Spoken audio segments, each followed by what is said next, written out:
សូមគោរពលោកគ្រូអ្នកគ្រូជាគណៈកម្មការដាក់បន្ទុកជំរាបសួរលោកគ្រូអ្នកគ្រូ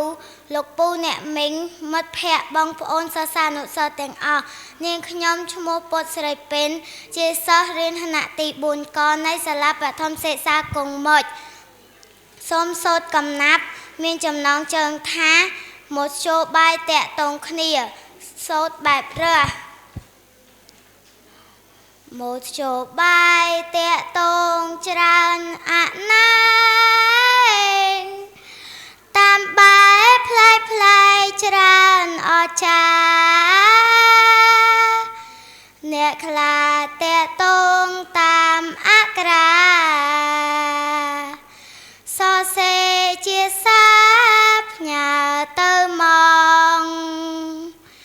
ខ្លះទៀតនិយមប្រើទូរស័ព្ទ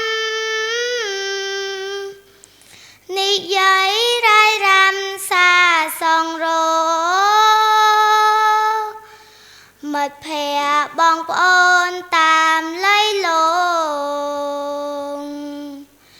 ហៅទៅហៅមកឆាំទាន់ចិនវិទ្យុទូរទស្សន៍កុំរំលងស្ដាប់ផងមើលផងដឹងការប៉ិន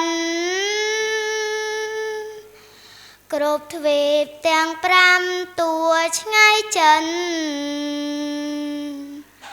តាក់តងចិត្តស្និទ្ធបានគ្រប់គ្រាមកជោបាយចុងក្រោយផ្ដល់ព័ត៌មានទោះបីក្រមានកុំរួញរាប្រើអ៊ីនធឺណិតតាក់ទងគ្នាស្រាវជ្រាវការងារតាមប្រាថ្នាសូមអរគុណបាទសូមអរគុណដល់អូនស្រីពីន